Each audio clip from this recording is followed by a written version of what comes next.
오늘 본문 말씀은 사도행전 21장 1절에서 16절. 설교 제목은 은혜의 복음은 주님의 십자가를 부른다. 이 말은 뭐냐 하면은 은혜 받은 사람은 반드시 십자가가 따른다는 거예요. 근데 우리 한국 교회가 은혜 따로 십자가 따로 이 이분법으로 했기 때문에 문제가 있는 거예요. 제가 오늘 이게 제가 설교 제목을 지었지만 참 좋다, 영감이 막 오는 거예요. 이거 몇 번의 설교를 해야 되겠다. 21장 1절에서 16절. 은혜의 복음은 주님의 십자가를 부른다. 은혜 받은 사람은 십자가가 오는 거예요. 은혜만 있는 사람은 방금 들은 영감이 은혜만 이야기하는 사람은 바람에 나는 겨와 같다라는 그 성구가 막 머리가 지금 떠올라요. 왜 그러냐? 하나님 이거 왜 그랬습니까? 자기가 보기에 은혜가 있잖아요. 떨어지면 하나님이 안 보이는 거야. 자기 길로 가는 거야. 또 뭔가 또 좋은 일 자기 보기에 인간적으로 보기에 좋은 거 주면 또 은혜락 해가지고 또 하나님이 어떻고 저떻고 얘기한다고. 그런 거 보면은 그게 겨와 같다 하는 거예요. 이 바람이 불면 이래 가고 또 좋으면은 살랑살랑거리고. 그래, 이 십자가란 말은 뭐냐 하면은 그 구약시대 때나 구약시대는 십자가가 없잖아요. 그 기둥이라는 말을 많이 써요. 기둥. 그 기둥은 뭐냐 하면은 야곱이 다른 도시를 떠나게 될 때 베델에서 그 베델 이름이 루스라는 이름이잖아요. 거기서 베개를 놓고 돌베개를 하고 자다가 거기서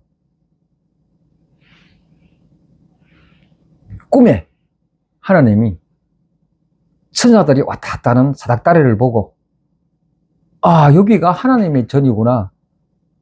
그 돌기둥을 세운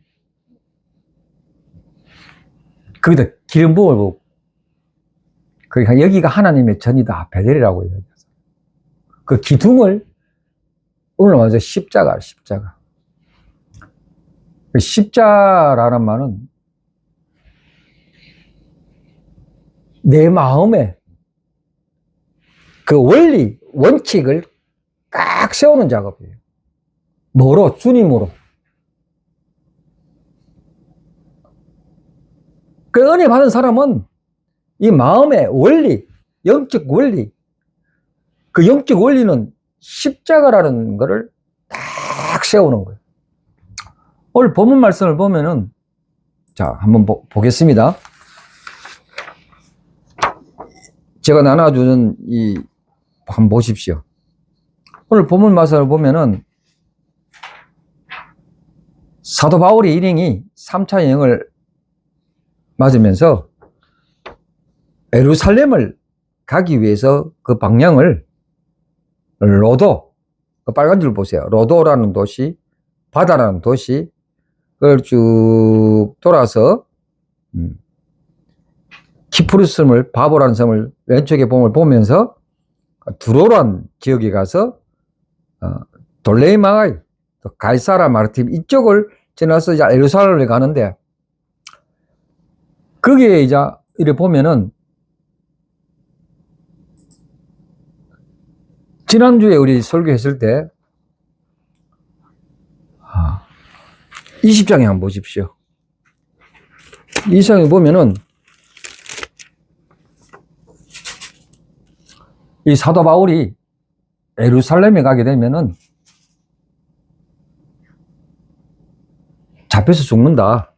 만류하잖아요. 만류하기를 그 지난주에 드리는데 내가 죽음을 걸고 복음을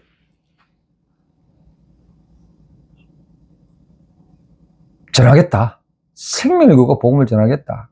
그런 전환자를 하면서 또 20장 이하 한번 보십시오.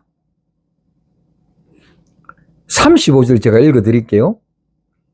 범사에 여러분에게 모범을 보여준 것 같이 수고하여 약한 사람들을 돕고 또 예수께서 친히 말씀하시는 바 주는 것이 받는 것보다 복이 있다 하심을 기억하여야 할지니라. 이 말씀을 에베소에서 온 그 밀도에서 온 장로들을 이 마지막 설교에 받는 것보다 주는 게 낫다라는 그 마침표를 딱 찍으면서 그 말은 뭐냐? 내가 희생하더라도 그 예수님의 도를 전하기 위해서 주는 사역을 하겠다. 그걸 찍으면서 이제 21장으로 넘어옵니다. 넘어와서 두루에서 1일을 머물고 거기서 제자들을 만나게 됩니다. 두루에 있어요. 4절 보십시오. 두루에서 바울이 제자들을 찾아서 1일을 머물렀다고 합니다. 이 제자들이 다 기도하는 사람들이에요. 이 제자들이 하는 말씀이 스승님 이렇게 이야기하겠습니까? 예루살렘으로 들어가지 마십시오. 성령의 감동으로. 4절에 인간적으로 마음을 한 게 아니고 성령의 감동으로. 성령에 충만해서 그 성령과 뭔가 영감을 줬죠. 들어가지 마십시오. 이 얘기를 지금 하고 있는 거예요.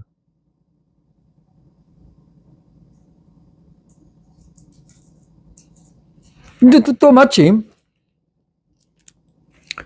이들이 얼마나 진정을 했으면 5절에 보십시오.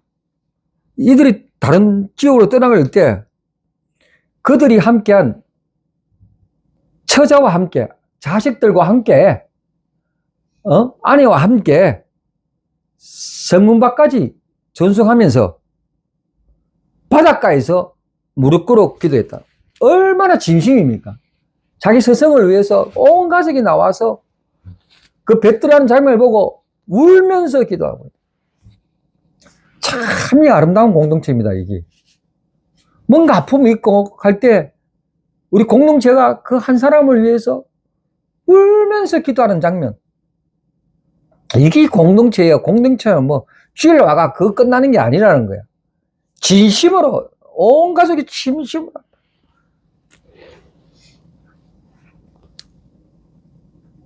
그 마음 얼마나 작별하면서 마음이 그 울렁거렸겠습니까? 그러다가 7절에 한번 보십시오. 두로를 떠나서 항해를 마치고 돌레마이라는 곳이에요. 지도 한번 보십시오. 돌레마이에 이르러서 거기서 가이사라 알리소나로 가게 되는데 이 돌레마이에서 또 형제를 만납니다. 그 형제를 만나고 안부를 묻고 너 잘 있었나? 뭐 그것도 보이지 않는 마지막에 인사를 또 했겠죠. 자세하게 기록되지 않습니다. 이때는 돌레마이에서. 근데 8절 한번 보십시오. 또 가이사라에 이르니까 그 7 집사 중에 빌립이라는 사람이 있었습니다. 얼마나 빌립이 신실하면은 그 자녀들이 다 은혜 받아가지고 예언의 은사를 받았어요. 그 자녀들이 넷이 있었어요. 딸이 넷이 있었는데 처녀로 다 예언한 줄 알아요. 이 말을 쓴 원인이 뭐겠습니까? 사도 바울이 예루살렘에 가게 되면은 죽겠다는 이 사람도 예언 안 했겠습니까? 이 표현 안 했지만은 그걸 안고 그 다음 예언자가 또 나타나요. 10절에 한번 보십시오. 거기에 빌립의 집에서 여러 날에 머물렀는데 아가보라는 선지자가 유대로부터 내려와가지고 11절에 선지자가 잘합니다. 상징적인 걸 잘 행동하면 11절에 보면은 바울의 띠를 가져다가, 바울이 하는 띠가 있잖아요. 그걸 가져다가 자기 수족을 묶는 거야. 아가보 수족을 묶고 말하기를, 성령이 말씀하시되 예루살렘의 유대인들이 바울의 수족을 묶어서 이방에 넘겨줄 것이다. 그 선지자가 예언을 하는 거예요. 그때 그 장면을 보고 있던 주변의 사람들이 12절에 보면은 걷고 사람들이 제발 예루살렘에 가지 마십시오. 가면 죽습니다. 근데 13절에 한번 보십시오. 13절에 보면은 어떤 일이 벌어집니까?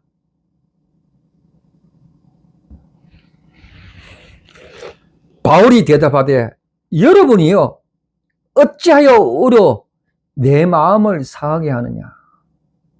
나는 주 예수의 이름을 위하여 결박당할 뿐 아니라 예루살렘에서 죽을 것도 각오하노라.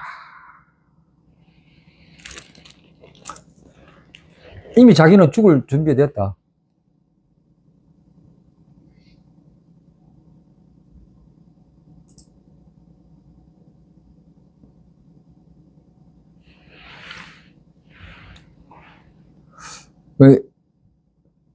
바울은 죽지 않고 해도 얼마나 사역을, 그 뒷 과정을 보면은, 자기 걸어온 과정을 보면 오히려 살아서 더 큰 일을 얼마나 많이 했겠습니까? 또 그는 가멜리아 율법 학교에서 얼마나 특출한 교육을 받았겠습니까? 요새 말하면 하버드 대학이죠. 그 구약을 가지고 그 구약 속에서 일어난 예수님을 끄집을 하고 해석하면서 그 예수님에서 해박한 지식을 전달하면서 얼마나 효과가 좋았겠습니까? 그 말씀을 잘 전하면 자기가 많이 드러나는데, 그렇게 안 했다는 거예요. 바울 사도가 자기가 이 시점에 어떤 행동을 해야 하는지 정확하게 자기는 알았습니다. 이제 내 시대는 마감했다. 이제 내는 주님의 가신 길로 자기가 가야 되겠다.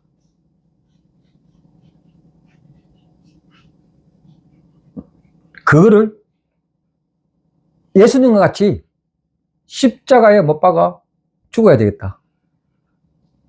그 결단을 한 겁니다. 그 바울의 생애는 효과적인 자기 인생을 삶는 게 아니고 진실하게 진리에 대해서, 하나님에 대해서, 예수님을 따르는 제자로서 진실하게 살았다.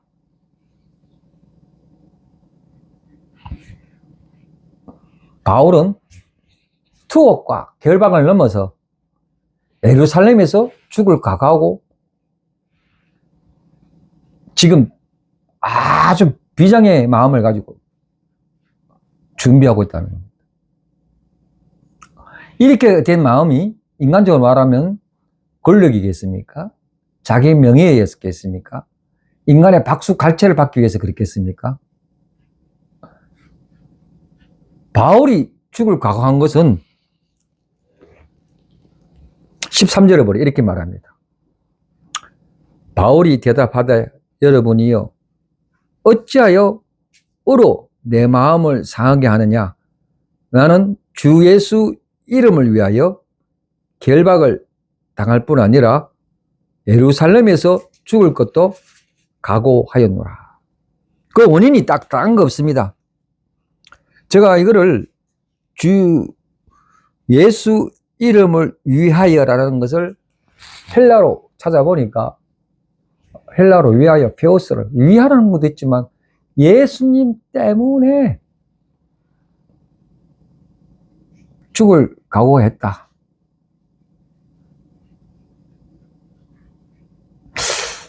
이거 얼마나 예수님한테 은혜를 받았으면 저런 마음을 가졌을까? 제가 의문을 품었어요. 물론 바울이 자기 때문에 순교한 사람들이, 기독교인들이 있었습니다. 자기가 예수님을 몰랐을 때 핍박하고 다녔어요.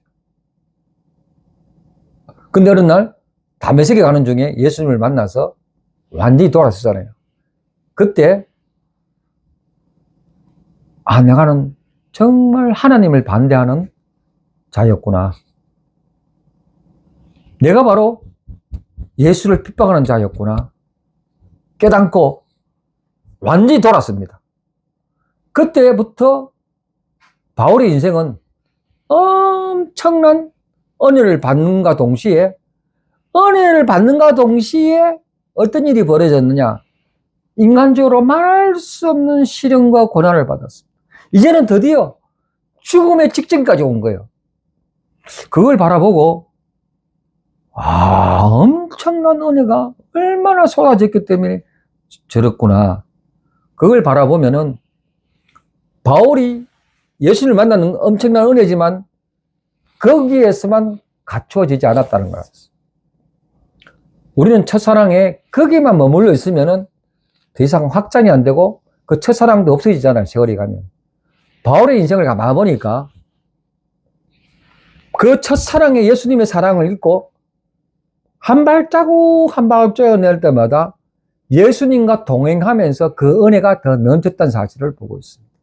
고난송에서도 도망가지 않고 예수님과 정면을 보면서 그 인생을 살았다는 거예요. 무슨 인생을 만나고 파도를 만나고 자기 평생 죽을 살아있을 때까지 고치지 못한 그 관절병인지 뭔지 모르지만 그것을 도망가지 않고 평생 따라다니는 모진 핍박을 도망가지 않았어요. 그게 십자가라는 거예요. 십자가를 자기가 짊어 가진 십자가를 이방인을 위해서 복음을 전하는 십자가를 이 시련과 고난을 막 부딪히면서 갖는 것이 은혜였다라는 거예요. 그것이 십자가였다라는 거예요. 그 은혜가 오면은 편안하다고 말하는 사람은 캐시촌 마크야. 은혜가 오면은요, 십자가가 왜 있냐? 저를 보십시오. 이게 분명한 중요한 얘기입니다. 왜 인생에 십자가가 있나? 왜 인생에 십자가가 있나? 남들은 전혀 그런 게 편안하게 교회 생활만 하는 것 같은데 왜 나는 그런 게 뭔가 좀 하려고 하면은 가시 같은 게 탁탁탁 나타나고 뭔가 하려고 하면은 한쪽 다리가 쩔럭쩔럭거리고 뭐 하려고 그러면 경제가 바닥이 나고 뭐 하려고 그러면 경제는 잘 되고 있는데 꼭 착신이 말썽이 생기고 왜 그러냐? 하나님은 은혜를 주는과 동시에 그 사람을 자꾸 키워가는 방법이 있습니다. 우리는 피조물이니까 가만히 있으면 자기가 꼭대기로 올라가요. 근데 하나님은 이걸 발백탑을 없애기 위해서 하나님다운 방법이 예수님을 통해서 바른 십자가과 동시에 우리에게 예수님 같은 그 큰 분량 인류를 구원하는 십자가는 아니지만은 당신 여러분에게 꼭꼭 맞는 십자가를 꼭 줍니다. 왜? 하나님이 너와 나와 대화하자는 거야. 대화의 상대자를 만들기 위해서 그 십자가가 있다는 거야. 그 십자가를 통해서 네가 좀 거룩해지면은 나하고 대화의 상대가 된다는 거야. 그래서 그 십자가를 주는 거예요. 나는 이걸 최근에 엄청난 깨달음을 가졌습니다.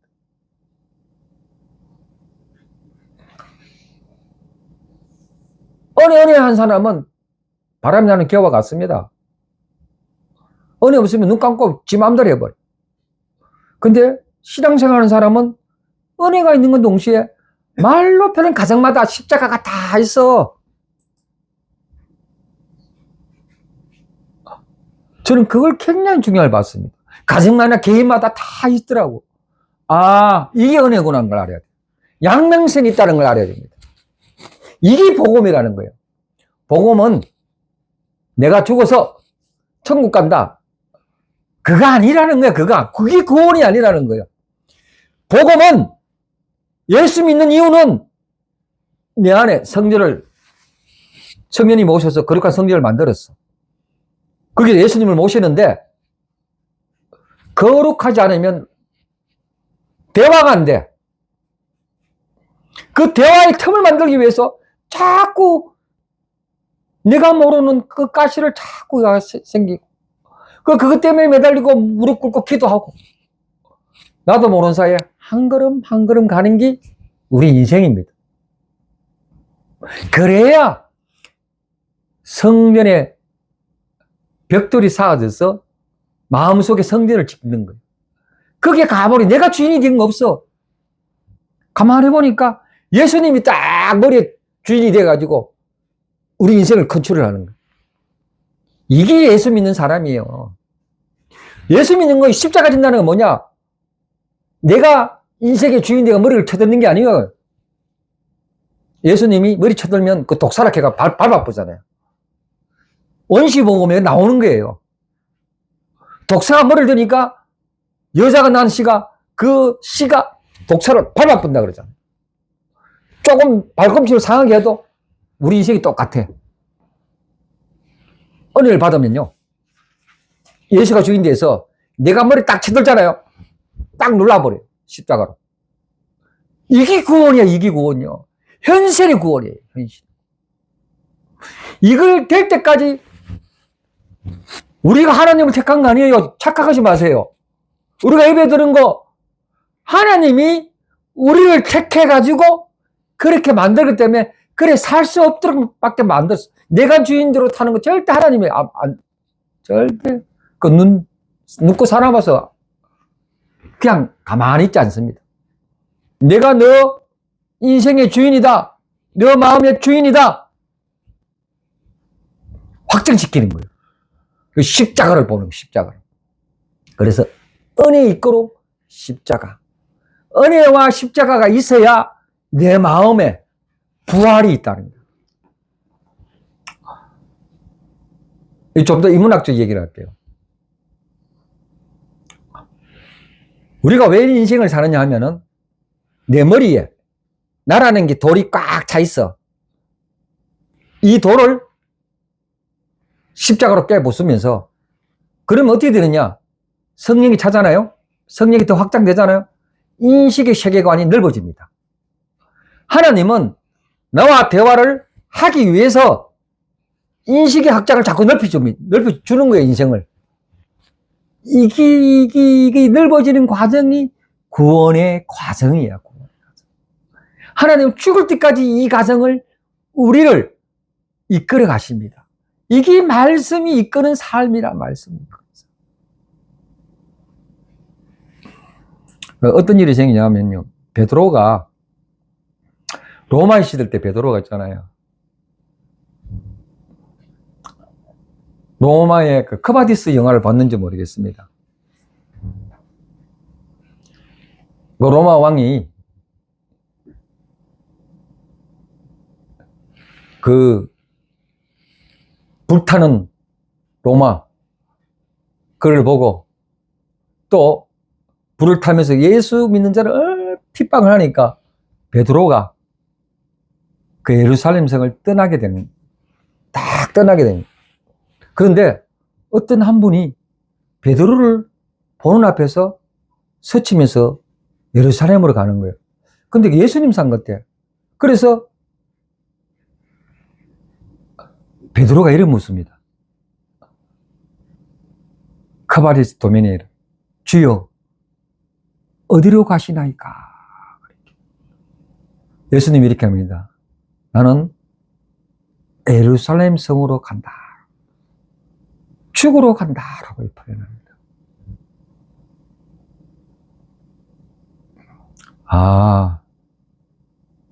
그때 베드로는 충격을 받습니다. 그리고 베드로는 주여, 내가 가겠나이다. 그 발길을 예루살렘 성을 도망하는 발길을 가지고 다시 예루살렘으로 자기는 가서 베드로는 예수님은 똑바로 십자가에 못 박았는데 자기는 그럴 자격이 없다고 거꾸로 못 밟혀서 십자가에 못 박혀 죽습니다. 이게 신앙입니다. 우리 그동안 잘못 믿은 것 같아. 우리가 내가 필요하면 기도해가지고 복 받고 병 건치고 이게 아니라는 거야, 이게. 물론 그런 것도 있겠지. 그게 아니라는 거야. 우리의 신앙은 내가 죽고 주님이 사는 게 신앙. 이게 사실은 내가 사는 거예요. 역설적인 이게. 내가 죽고 주님이 사는 게 사실은 내가 사는 거야. 이게 우리 신앙이라는 거예요. 돌아봅시다. 잘 안 됩니다, 이렇게. 이게 말로 내가 설교하는 거지, 이게 되지 않아요. 그런데 하나님은 신기하죠. 이스라엘 민족이 출애굽을 해서 가나안 복지를 가라고 모세를 통해서 명을 받았습니다. 명을 받고 젖과 꿀이 흐르는 가나안 복지를 가라 그랬어. 근데 갔더니 가나안 복지가 가서 굉장히 행복하게 살 줄 알았는데 매일 전쟁이야. 어떻게 보면은 이스라엘 민족이 속은 것 같아. 근데 가나안 복지 땅은 젖과 꿀이 흐르는 그야말로 풍성한 농지야. 그와 반대로 이미 그 땅에 거인들이 있고 그 속에 갖고 있는 무장된 건 있고 이 유명민들이 칼이 있겠습니까? 그냥 막대기듯이. 이걸 가지고 평생 사용할, 참 중요해요. 평생 하나님은 이스라엘 민족을 괴롭힌 아말렉 족속이 있었대요. 아말렉 족속. 평생 낳아두는. 내가 예수 믿었으면은 행복하게 살 줄 알았는데 우리 인생에 평생 사와의 아말렉 족속이 있다는 거예요. 복음을 믿는다는 건 이걸 알아야 돼요. 은혜와 십자가가 지는 이 인생 아말렉이 있다는 거예요. 아말렉이. 평생 싸워야 할 것들이 있다. 왜 하나님을 이걸 놔뒀을까? 네 자식으로 놔뒀는데 평생 대화하자는 거예요. 그렇게 해줘야, 네가 그렇게 해줘야 내가 대화할 수 있는 조건이 된다는 거예요. 이게 키포인트입니다. 그래서 제가 은혜의 복음은 십자가를 부른다. 우리의 복음은 이 두 가지를 반드시 설교하고 선포해야 됩니다. 내 삶에서 선포해야 돼요. 이걸 알고 신앙생활을 하는 것과 모르는 것은 하늘과 땅 차이입니다. 내가 이제 처음에 하나님 만들어준 하나님 형상으로 인간을 하나님 형상을 만들었잖아. 그걸 돌아가고 계신 끝없는 인생의 싸움이 벌어지구나. 그런데 하나님이 임마누엘 평생 걸어가겠구나. 아멘. 주님이 있습니다. 주님이 평생 같이 갑니다. 걱정하지 마십시오. 옆에 우리가 가시가 있습니까? 말할 잘 안 듣는 자식들이 있습니까? 경제가 무너졌습니까? 괜찮다는 거야. 내가 있다. 주님이 있다. 그게 믿는 믿음이 신앙 여정입니다. 기도하겠습니다.